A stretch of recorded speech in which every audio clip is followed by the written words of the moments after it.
Hi friends, इस video में हम जानेंगे कि शेयर मार्केट क्या है, यह कैसे काम करता है और आप इसमें कैसे इन्वेस्ट कर सकते हैं। बेसिकली जितने भी इन्फॉर्मेशन आपको होना चाहिए एक बिगिनर इन्वेस्टर के रूप में शेयर मार्केट के बारे में, वो सभी बातें हम जानेंगे इस वीडियो में। तो आप इस वीडियो को पूरा देखिए।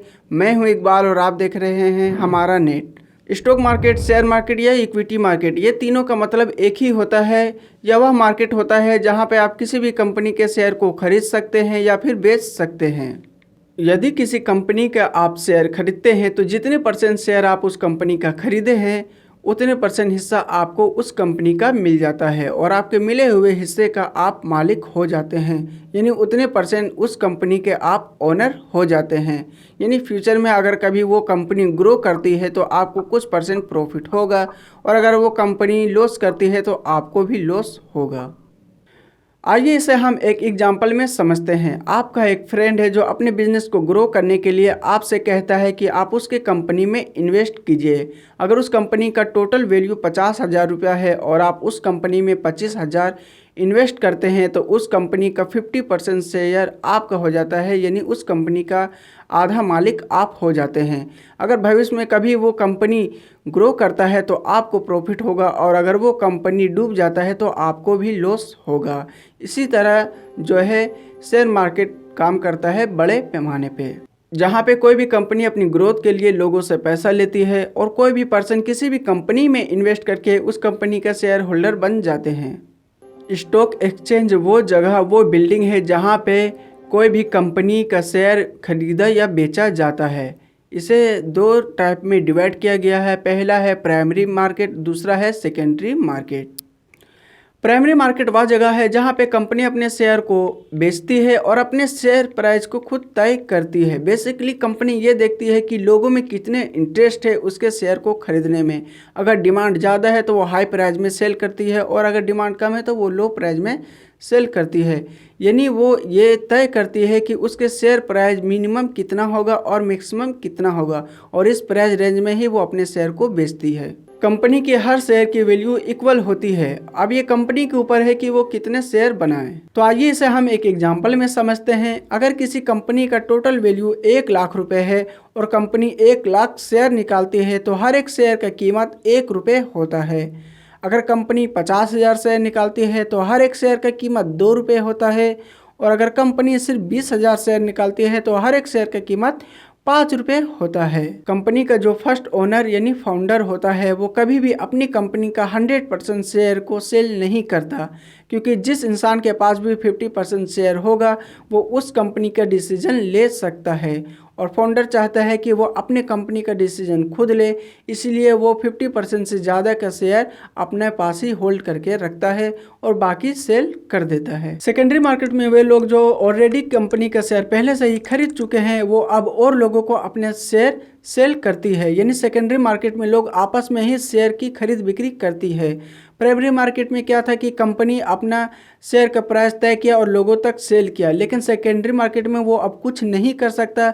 अगर किसी शेयर का डिमांड ज़्यादा है और सप्लाई कम है तो उस शेयर का प्राइस बहुत हाई हो जाता है और अगर डिमांड कम है और सप्लाई ज़्यादा है तो उस प्राइस का दाम जो है वो बहुत ही लो हो जाता है। यानी किसी भी शेयर के प्राइस देखकर आप उस कंपनी का एक्चुअल वैल्यू क्या है इसका अंदाज़ा नहीं लगा सकते। हर बड़े कंट्री में स्टॉक एक्सचेंज होता है और हमारे इंडिया में भी दो बड़े स्टॉक एक्सचेंज है। पहला है बॉम्बे स्टॉक एक्सचेंज जिसमें 5,246 कंपनियां लगभग लिस्टेड है और दूसरा है नेशनल स्टॉक एक्सचेंज जिसमें लगभग 1,600 कंपनियां लिस्टेड है। और कुछ कंपनियां ऐसा भी है जो बम्बई स्टॉक एक्सचेंज यानी BSE और कुछ कंपनियां नेशनल स्टॉक एक्सचेंज यानी NSE दोनों में लिस्टेड होता है। अब इतनी सारी कंपनियां एक स्टॉक एक्सचेंज में लिस्टेड होने के कारण सभी कंपनियों को एक एक करके चेक करना और ये पता करना कि मार्केट का परफॉर्मेंस कैसा है बहुत ही मुश्किल भरा काम है।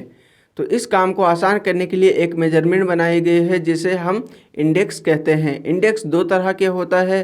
पहला है सेंसेक्स यानी सेंसिटिव प्लस इंडेक्स और दूसरा है निफ्टी यानी नेशनल प्लस 50। सेंसेक्स जो है वो बम्बे स्टॉक एक्सचेंज के टॉप 30 कंपनियों का एवरेज ट्रेंड दिखाता है कि इन कंपनियों का शेयर प्राइस अभी ऊपर जा रहा है कि नीचे जा रहा है।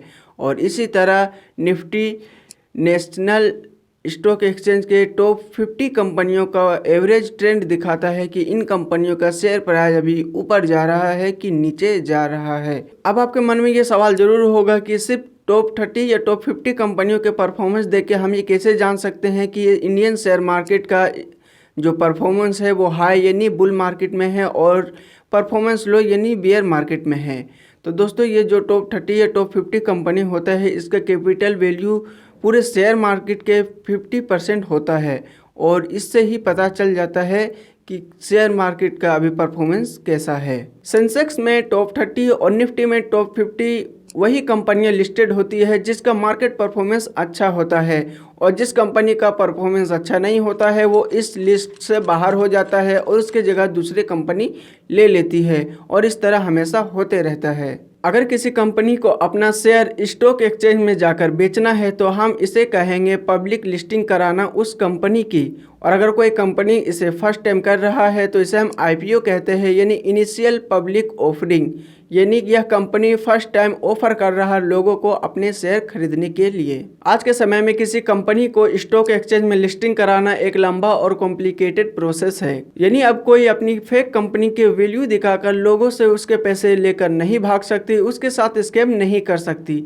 जैसे कि इंडिया के हिस्ट्री में पहले हो चुका है, जैसे हर्षद मेहता स्कैम, सत्यम स्कैम वगैरह। सेबी एक रेगुलेटरी बोर्ड है जो इन सब चीजों को देखती है। वह यह देखती है कि कौन सा कंपनी लिस्टिंग किया जा रहा है और उसका लिस्टिंग कराने का प्रोसेस जो है वो सही है या नहीं। अगर आप अपनी कंपनी को लिस्टिंग कराना चाहते हैं तो पहले तो आपको सेबी के टर्म एंड कंडीशन को एक्सेप्ट करना होगा, इसके रूल को फॉलो करना होगा, जैसे कि आपके कंपनी के अकाउंटिंग पर काफी बैलेंस एंड चेक्स पड़े होने चाहिए, कम से कम 2 ऑडिटर आपके कंपनी के अकाउंटिंग चेक किए होने चाहिए, और जिस कंपनी को आप लिस्टेड कराना चाहते हैं उसमें ऑलरेडी 50 से ज़्यादा शेयर होल्डर होना चाहिए।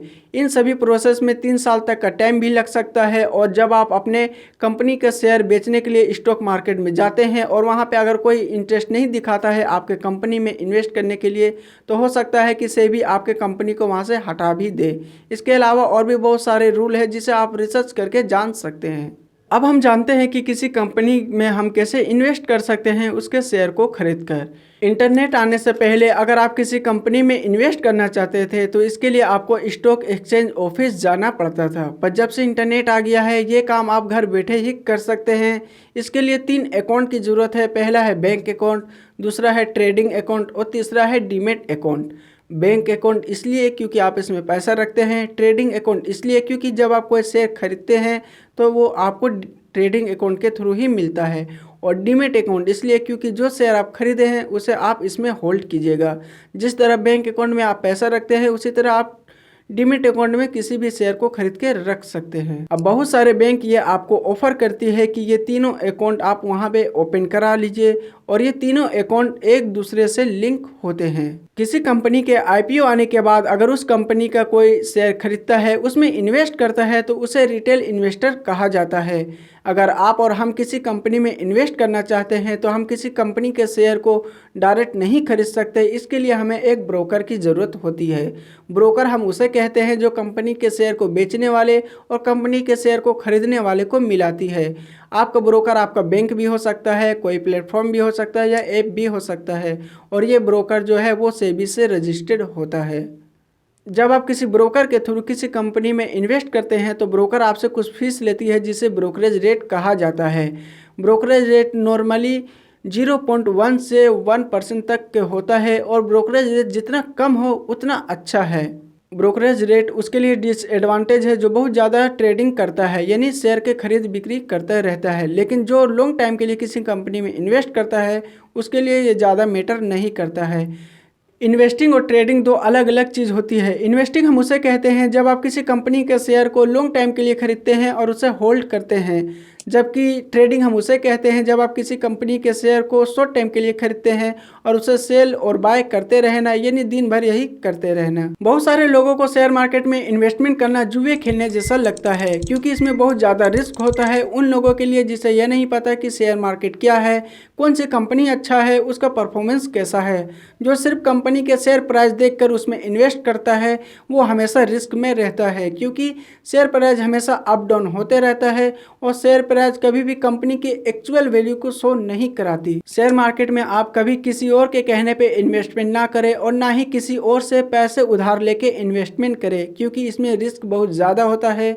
अगर आप किसी कंपनी में इन्वेस्टमेंट करना चाहते हैं तो उस कंपनी को आप अच्छी तरह से एनालाइज करें, उसके बाद ही इन्वेस्टमेंट करें। इससे रिस्क जो है वो कम हो जाता है। बहुत सारे लोगों को यह लगता है कि अगर उसका ब्रोकर भाग गया तो उसका इन्वेस्टमेंट डूब जाएगा, पर ऐसा नहीं है। अगर कल होकर आपका ब्रोकर कंपनी बंद भी हो गया तो आपका इन्वेस्टमेंट, आपका शेयर आपके डीमैट अकाउंट के थ्रू सेबी में सेफ रहता है। अगर आपको स्टॉक मार्केट का नॉलेज नहीं है और ना ही आपके पास इतना टाइम है कि आप किसी कंपनी को एनालाइज कर सके, तो आप किसी एक्सपर्ट के नॉलेज के थ्रू भी शेयर मार्केट में इन्वेस्टमेंट कर सकते हैं, जिसे हम म्यूचुअल फंड कहते हैं। और म्यूचुअल फंड में बहुत ही कम रिस्क होता है कंपेयर टू स्टॉक मार्केट।